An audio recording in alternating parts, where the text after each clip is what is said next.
चलें बगैर किसी देरी के इस हैरत अंगेज तहकीकी जायजे का आगाज करते हैं। आज के इस जायजे में हम जिस मुतबादिल नजरिए पर बात करने वाले हैं वो वाकई आपको सोचने पर मजबूर कर देगा। ज़राए में एक ऐसा नजरिया पेश किया गया है जो इस्लामी रिवायात, क़ब्ल तारीख के देवकामत इंसानों और गीज़ा के अजीम एहराम की तामीर के असल मकसद को एक बिल्कुल ही नए और दंग कर देने वाले अंदाज में आपस में जोड़ता है। इस पूरे मवाद को आसानी से समझने के लिए ज़राए ने इसे इन 5 अहम हिस्सों में तकसीम किया है। खाली कमरे का मामला, दियोकामत इंसानों का दौर, दरियाए नील की तरफ हिजरत, हतमी टाइम कैप्सूल और आखिर में इल्म का आलमी नेटवर्क। तो आइए इन पर एक एक करके बात करते हैं। अच्छा, इस सारी बात को शुरू करने से पहले एक बहुत ही बुनियादी सवाल है जो जहन में आता है। आखिर क्यों इब्तिदाई मुतलाशियों को तारीख के सबसे महफूज समझे जाने वाले खाने के अंदर कोई सोने और चांदी के पहाड़ नहीं मिले? वहां कोई लाश भी नहीं थी, कुछ भी नहीं। ये वाकई एक अजीब बात है। और यहीं से हमारा पहला हिस्सा शुरू होता है। नंबर 1, खाली कमरे का मुअम्मा। आखिर बादशाह के कमरे में मौजूद इस विशाल ताबूत में क्या महफूज करने का इरादा किया गया था? तारीखी हवालों से पता चलता है कि जब 9वीं सदी में खलीफा मामून रशीद के लोग बड़ी मुश्किल से इस एहराम के अंदर दाखिल हुए तो उन्हें इस ताबूत में कोई खजाना नहीं मिला था। इसकी बजाय उन्हें वहां सिर्फ बारीक काली मिट्टी मिली। अब ज़राए ये नजरिया पेश करते हैं कि दरअसल ये काली मिट्टी नामियाती मादा या बीज हो सकते हैं जो हजारों साल का तवील अरसा गुजरने के बाद बिलाखिर मिट्टी में तब्दील हो गए। है ना हैरत की बात। तो अब चलते हैं दूसरे हिस्से की तरफ, देव कामत इंसानों का दौर। ये हिस्सा इस नजरिए की बुनियाद बनाता है कि आखिर इन कदीम अजायबात की तामीर की किसने थी।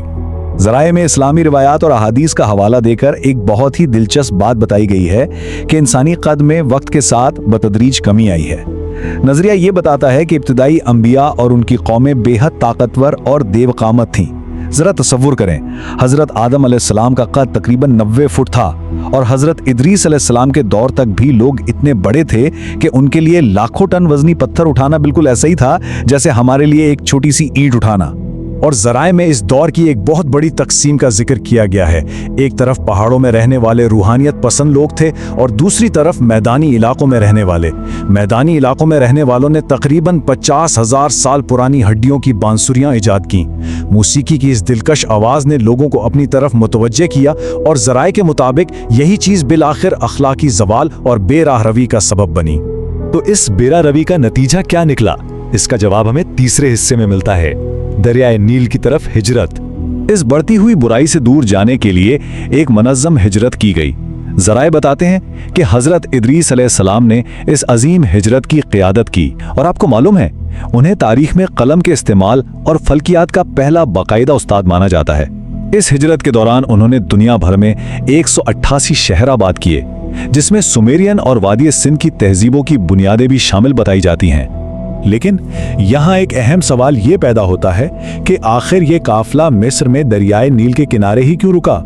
ज़राए ने इसकी ये 5 इंतहाई अहम वजूहात बताई हैं। आने वाले मुतवक्का सैलाब की पेशिनगोई, चीज़ों को महफूज रखने के लिए इंतहाई खुश्क मौसम, कुदरती किले जैसी तन्हाई, तामीर के लिए ग्रेनाइट की कसरत और फल्कियात के मुशाहिदे के लिए बिल्कुल साफ आसमान। जाहिर है इल्म को महफूज रखने के लिए इससे बेहतर जगह और कोई हो ही नहीं सकती थी।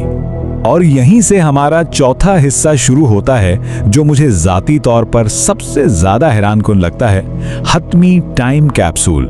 ज़राए एहराम को महज एक मकबरा नहीं बल्कि आने वाले तबाहकुन सैलाब से बचाव का एक वॉल्ट मानते हैं। और ज़रा यहाँ दी गई रियाजी पर गौर करें। एहराम का अर्ज़ बलद बिल्कुल रोशनी की रफ्तार के हिंदसों से मिलता है। इसकी साख्त में पाई और फाई का इस्तेमाल हुआ है। ये नजरिया बिल्कुल गैर जानिबदाराना अंदाज में दिखाता है कि कैसे इन 70 फुट लंबे मामारों ने 10 टन वजनी पत्थरों को कायनात के बुनियादी उसूलों के साथ बिल्कुल परफेक्ट अंदाज में जोड़ दिया। ये लफ्जी तौर पर पत्थरों में महफूज की गई एक साइंस है। अब वापस चलते हैं उस काली मिट्टी वाले मुअम्मे की तरफ।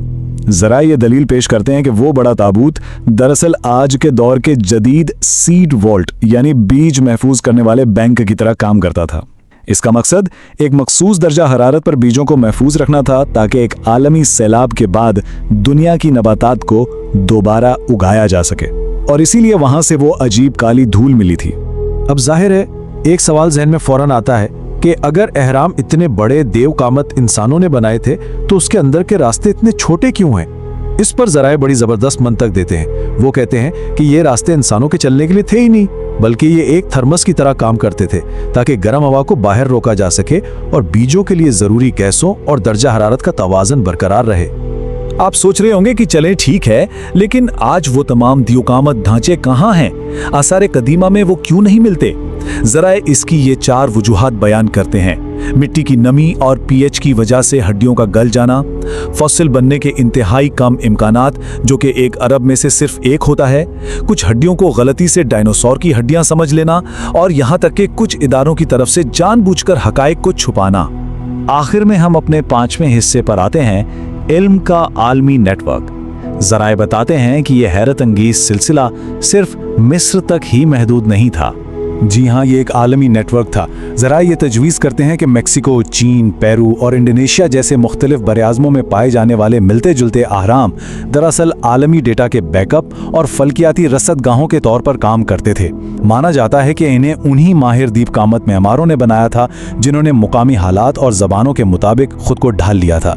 ज़राए अपने मौक़िफ़ को मज़ीद तक़वियत देने के लिए कुरानी आयात का हवाला भी देते हैं, जैसे कि ज़मीन में चलो फिरो और देखो कि तुमसे पहले लोगों का क्या अंजाम हुआ।